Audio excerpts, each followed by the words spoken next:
I have good news, gentlemen, and I have bad news. The good news is Canada did not lose to Colombia. You're going to The bad news over. No. The bad news is that they're still not scoring, right? There's some stuff to break down here. Canada, Colombia, 0-0. What is your biggest takeaway, Jordan? I think they got robbed. I mean, there's a lot of takeaways, a lot of fouls. But I can't remember the last time I saw a blatant goal like that Jay David scored. And it was like a U12 call of offside. Schaffelberg was offside, man. It was Schaffelberg. But like this much? It was Schaff?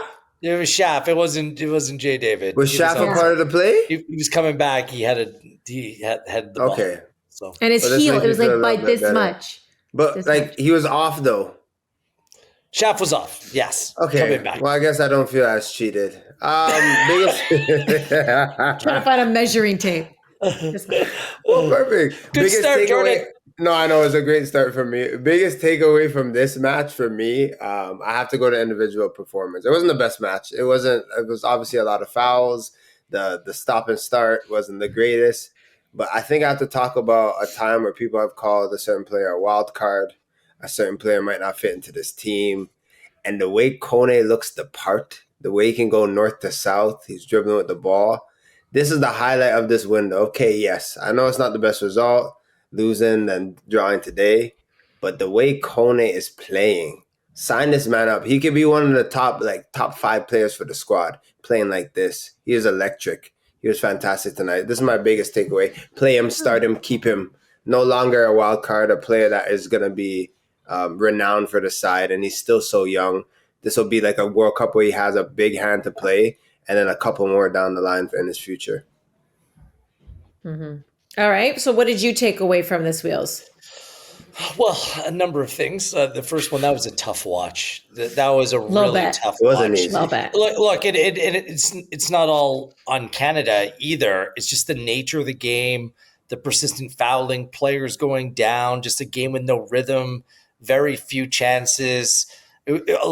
There was just like no real free-flowing football. We've seen Canada play games like this before, but the fact that they stuck in and were competitive throughout, I think that's a positive because, you know, maybe at the World Cup it won't be to this degree, but there are going to be teams that simply don't come out to play. And that's kind of what Colombia did. Look, Colombia made 9 changes to their starting 11 from the team that beat Mexico, and some of their better players were coming off the bench. So they never really got into the game. But I think once again, just like in Copa America, Canada showed that they can hang playing this style of football, which I think is a good thing. Canada's physical, they're combative. We've seen them against all opponents. Like, there's no back down. And I think that like holds them into games where maybe other teams would get a little bit more frustrated. But the fact that they were able to keep their composure to a certain degree and remain competitive throughout, I think that is a real plus for this group. And remember, this is a back line that isn't featuring 3 potential starters come the World Cup. I know Bombito is a huge question mark, but Alistair Johnston and Alphonso Davies will be back in plenty of time. So the fact the back line is hung together as well as they have, it's a testament to this group. I think their style of play, although it leaves you frustrated in certain elements, if you want to play a game like this, I think it suits Canada, where they give away the ball a little bit and they're just focused on pressing, being physical, frustrating, and then trying to move the ball quick in transition. Look, I think it's being established under Jesse Marsh, this will never be the most technical team. I think that they don't use it as much as they potentially should, but I think that Marsh is okay with that. I think that he looks at a game like today and says, yeah, we probably need to create a few more chances, but I think he'd be happy with that overall performance. We've kind of beaten this to death. And maybe because I'm asking this because the last 2 games they didn't score, and we know that Jonathan David is not getting a lot of playing time with Juventus. And now when you see these last 2 games, and yes, he scored a goal, it gets called offside because of Schaffelberg. But are you kind of looking at that going, this could potentially be a problem if he doesn't start playing a little bit more with Juventus, Jordan? Or is it still like, now we're good and in Jonathan David we trust? Yeah, I mean, obviously he's the best attacking option, and he's the guy that you feel like when you look at recent history for Canada is going to make something happen. But I think you have to look at the other players that are leading the line as well and their form and what they could offer. Like Oluwaseyi today, his press is tremendous, and like there's so many situations where he's doing exactly what Jesse Marsh wants, and you can see it. He's very comfortable in that role. He frustrated a lot of Colombian defenders today, and there's those moments that I know that Jesse Marsh can show his team on the trip back. Like, look at this third, fourth, and fifth situation where Tani Oluwaseyi does everything right. But yeah, I hear what you're saying, because you are just judged by goals as strikers. When you have Laren, that for me isn't in form, you have Oluwaseyi that's pressing well but doesn't really score in bundles. It's really Jay David, and Promise David knows that he's kind of like a bully. He plays a certain brand of football, but for the national team, still just needs to get going. So yeah, it does kind of fall on Jay David's shoulders, but there's just something about him. I think specifically when he puts on that jersey that I know he didn't score this window, but to be honest, Wheels, you kind of mentioned it, against Australia, he just didn't really look like himself to get into chances to score. I think that was like the bigger thing. But I just think when he plays for Canada, he'll get those opportunities and he'll put the ball in the back of the net. It just might have not happened this window. This Juventus story is going to get annoying quick. I'm already annoyed by it, to be honest with you. We're like 2 months into the season. Like, he's starting Champions League games. Like, it's not an issue at all. The bigger issue is that Jesse Marsh is trying to use his most talented player by playing him the 10 position. He's playing like in the hole, very deep, and he's supposed to be the creator. I think he's better being on the receiving end, to be honest with you. I don't look at him as being a prototypical 10 or that secondary striker. I like him leading the line. And unfortunately, that's something that I think that we said that we wanted to see in this window. We said it going in. I want to see what an extra player in the midfield and Jonathan David leading the line looks like, because I actually think that might be the best solution for this team, but Marsh just simply won't do it. Like, he will not do it. If we haven't seen it yet, I don't think that we're going to see it going forward unless he has some complete about face heading into the next window. But Jonathan David is better when he's playing behind the line, not dropping 20 yards in between and even having the wing players ahead of him. Like, he's not in and around the area anywhere near enough. This is the biggest flaw in this Canadian system. And I think there's a lot of positives to the system, by the way. But Jonathan David's positioning, I know at times against weaker opponents, when you want a player like that to take over the game, I think that's fine. But I think against, like, a really good opponent like they played tonight, I think that you need David playing higher up the field. And I think that he needs to be playing the number 9 position. Wheels is onto something because, sorry, go ahead, Danny. Well, are you shocked by Jesse Marsh just staying firm in how he wants to play? I've watched Jesse Marsh as a manager for years, and this is what he does. Well, I was going to follow that up by saying, because of the depth Canada has at midfield. To your point, there are the options there if he wanted to do that. Like, I guess it's the way he wants to play. There's a stubbornness, I guess, then. Go ahead. Yeah, he's heard it from high and low. Like, if you ask any fan, like, the biggest thing they would say, the amount of calls that I've gotten in the past couple of weeks about how everyone feels Canada should play, and it basically leads to Jay David front line. And the reason being, Kone is that creative player that could probably make something happen at the 10. But you also have a plethora of options in the midfield that are more than suitable to play this type of system. So why sacrifice a player that that just needs 1 or 2 chances to put the ball in the back of the net so deep? So I agree with Wheels. I've been saying the same thing for a while. It's something that I just think Marsh should try.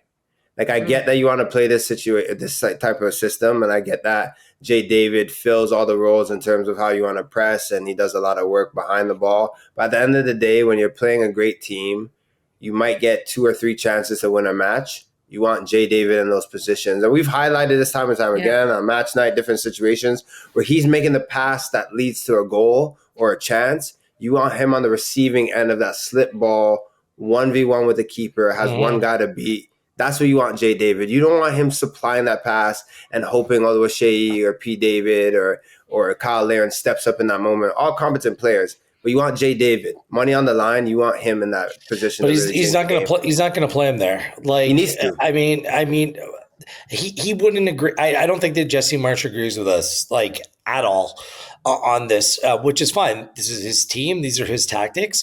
I saw there was 2 plays in the first half that told me everything about what he wants from his number 9, and that's Tani Oluwaseyi. He is starting for the foreseeable future for this team, because there was multiple times he pressed and got the defender to turn over the ball that created half chances for Canada. The one was the Tajon Buchanan shot from distance. The other was shortly thereafter. He just turned over the ball because he's quick in pursuit. He's aggressive. He takes good lines for his defensive presses, and he leads the line really well from that capacity. It hasn't clicked yet, just in terms of him, finding his rhythm with Jonathan David, with his wingers as well. I think the service and open play needs to be better from Ahmed and Buchanan as well. I think that people see kind of the flash, the oversteps, and they're like, oh, this player's having a great game, but there wasn't really any service again for the players inside the area. Perhaps some of it has to do with Oluwaseyi and the runs that he's making or not making, but that's why Tanny's starting. Because this is what Marsh believes. I think he actually believes the best chance, and I'm not sure if he's wrong or right, to be honest. He thinks the best chance is Canada pressing from the front with that front four. They're athletic. Then Kone coming into the mix as well, turning over the ball, and then being able to break in transition and create chances that way. That is Canada's best way of scoring goals. And now they have some set piece takers now. You're like, okay, maybe that's their second best option. So for all the Promise David truthers out there, I think you're going to be left disappointed. I think he's a player for Marsh that's going to come off the bench. I think that Larin got his chance against Australia, did nothing. I think that he's on the periphery. We know the types of players that Jesse Marsh likes. And I think that Oluwaseyi, until proven otherwise, is going to be Marsh's preferred option at that position. And the rest, they're competing for roles potentially off the bench. I agree. Well, we'll see, right? Because again, when they have that game in November, because the proof will be in the pudding, and that is needing to score goals. And if you're not scoring goals, and you're going to have to make some adjustments. Are we any closer to knowing where he's leaning when it comes to goalkeeper? Anyone want to take a stab at that? Anyone? No, I thought Dane Sinclair did great tonight. Obviously, I think the few times that he was tested or when he had to come out and make a save, it looked comfortable. I mean, we said it before. We also said on Match Night, I kind of echoed that sentiment as well, that things just seem to feel and fit right with Crepeau. But I kind of felt like that today with St. Clair. He looked the part. He didn't look nervous. You obviously know in a competition where you have to be perfect because there's another keeper waiting to take your spot and they're splitting time. So this is basically an audition going up until, what did we say, Andy? March? April. But around that time where you basically have to put your best foot forward. There's no time to show up late or to not be on the right foot. I thought he did well tonight. He looked the part. And Jesse Marsh has made it perfectly clear he's going to wait. He keeps on saying it's going to keep him up at night, and they're setting March as the deadlines. So next window, I guess, is the next chance. I think that you need to test Crepeau against a better competition. He has to play against Ecuador because Venezuela isn't that great. So you need to see if Crepeau against the big dogs again, if he is kind of the clubhouse leader at this point, to see if he's the guy. That's the best estimation that I can provide right now. But look, he's not wrong. And like neither one of these players is doing a whole lot wrong. No. And the way that the Canadian defense is held up, like it's kind of mitigating some of the opportunities for these players to be put on the spot. I will say there was like 2 or 3 breakdowns by the Canadian back line where Colombia should have scored at least twice. I mean, the last chance there might have been a hint of offside, but the Luis Diaz far post, how he didn't put that in the back of the net. Like there's plenty of space there. And then the Santos Borre header, I mean, he has to put that on target. I mean, those 2 chances are ones that should have troubled the goalkeeper, but just completely missed the target. I thought Colombia were just like, it looked like they put in all their work in the first game against Mexico, and they barely bothered to show up. I think it's tough. But Colombia is still like they just don't lose, right? Like even when they play poorly, they just don't lose. Like they didn't play Daniel Munoz, who's a really, really good right back. I think that let Canada off the hook to a certain degree. Their preferred central midfield didn't play either. I know that Rios he pissed me off all night. He was such an annoying player. I don't know. I just thought Colombia were really, really poor, by the way, but I'm going to give Canada a little bit of credit for making their life that much more difficult. Sorry, can I do my biggest takeaway again? Is just about the high energy of the squad. Like, it is very tough to play the way that it did. Of course, they're still fragmented with a lot of tackles, but I know this is the Jesse Marsh way, and it maybe took them some convincing to try to understand it. But, like, these boys run. Like, I'd love to see the metrics. Like, they press. Like, it feels like the ball goes out of bounds and they're still pressing. Like, they're just moving. I'm like, yo, y'all ain't tired? Like, you don't want to really just when someone goes down, maybe take a water break. I feel like Jesse Marsh is doing high knees on the bench too. Everyone is locked in and running meters. If that's how they're going to play in tournament football, it might not be the most elegant, but at least the collective is on the same page. That was my other big takeaway from tonight. I'm glad you brought that up, Jordan, because I think that makes referee assignments for the World Cup games critically important. And that's something that we can't legislate right now. But certain referees will allow Canada to play that way, and other referees won't. You guys know what this is. Yeah. And if they get a referee with a quick whistle who starts brandishing cards early, kind of like it was tonight, then the referee kind of pulled back because he realized it was a friendly. Yeah. It doesn't always work that way. If you play this way and you're on the wrong side, the wrong official, then that could really mean trouble for you. I like that Canada showed some composure tonight, but that's what's showing to me. Like Australia was a physical team, so it kind of like suited the occasion. Colombia wasn't having it, although they're inherently physical, but they weren't playing that way. And I think that another day, another ref might have treated that game different for benefit of Canada or to their detriment. So this is becoming very apparent to me. If Canada is not going to rely on their technical ability to go out and beat teams, and they're going to be comfortable playing without the ball and doing the running and putting in the press and being chippy from times and those professional fouls, it'll work with some referees and it won't work with others. I think that tonight was a really good learning experience for the players to kind of figure out how to strike that balance. But yeah, I think it's going to require a little bit of luck in that category as well come next summer. My biggest takeaway, by the way, is Jaime Rodriguez not aging a bit. Check the tape. He looks the same. Something's up there. That's some work done. I don't know. I'm just like, how do you look the same? Not even a gray hair. But get out of here. To be fair, he was like, he had that baby face. He was the baby face OG.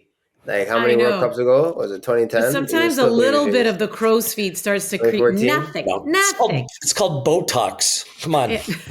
We know what that's all about. Listen, I know. Tell me that guy isn't at Botox. Come on. Maybe. But the hair, everything, perfect. All right, enough about that takeaway. Any standout performers for Canada in these last two matches? I mean, a lot's been talked about with that back line just because of how the regular starters are out and it's been decimated and other players having to step up. Or maybe it's just a regular. Maybe it's a guy who's a natural starter who's just continued to impress. I don't know. Anyone stand out to you, Jordan? I said Kone before, and that was just obviously me misguided on terms of answering the question about biggest takeaways because I went straight to player and not about performance. It's okay. You're ruining the script. You've ripped it up. You've thrown it out. That's fine. That's also on brand for me. Do you? So I kind of, this is what I do. Like, Andy, you have a plan, and I just always I mix that up. It's okay. I will say Ahmed. Ali Ahmed looks the part. And this before for me was a guy that had some potential and you're like, okay, well, how is this going to work out? And I think he's taken the principles of Jesse Marsh and has absorbed it and said, okay, this is how I get in his good books, but I still want to be me. And he embodies that every time he steps onto the pitch. And what I mean by that, there was a time or a couple of times in the first half where he's pressing on the right side and he's a left winger. But he went over because he knows, look, if I do this and we win the ball, I'm going to find some joy at the end of the day. And that joy was him taking on a player, him coming inside and getting on the ball. And yeah, maybe it didn't work with quality chances and shots on target, but that will come. If he continues to be persistent and diligent and play with that high tempo, Ali Ahmed will really, really, really stay his claim with his team. And as much as I want to see Alphonso Davies play left wing, when I see Ali Ahmed doing that, I'm like, it's as much as I've been preaching this, I'm like, okay, Alphonso Davies left back, here we go. Because Ali Ahmed just has something to offer that I don't think anyone else in that position can really bring. Nice seeing Liam Miller back as well, but Ali Ahmed for me has been exceptional. Yeah, Ahmed and Buchanan, just based upon the fact that they suit this system to a T, I will say the service needs to be better. From both. The set piece service, notwithstanding for Ali Ahmed, because that whip he gets on the ball is very difficult to handle. So I think that him on set pieces, Ali Ahmed has been good, but in open play, I think both players need to be able to provide a little bit more. I think Kone is a good shout. And tonight, I mean, this kind of answered the call. My questions about Luc de Fougerolles. I just love how he communicated from minute one throughout the game. Like he just was in control. He dropped deeper when he had to. I think his distribution is clean. He was willing to take a little bit of physicality. He's not the quickest player. I think he can be exposed that way, but his positioning is very good, especially for a young player. So I think the fact that center back partnership of Cornelius and de Fougerolles held up, that's a good thing. And the fact that I think the team looks better with de Fougerolles in it than with him not in it and no Bombito. So I think it's pretty clear that he's ahead of Waterman in that pecking order. I don't think there's any doubt about that. And I thought he played really well tonight. Yeah, he did. He had a game. All right. Well, there you go. Canada 1-0 in this window, 1-0 loss to Australia, 0-0 draw Tough one. Against Colombia. It was a tough one, but the road to 2026 continues.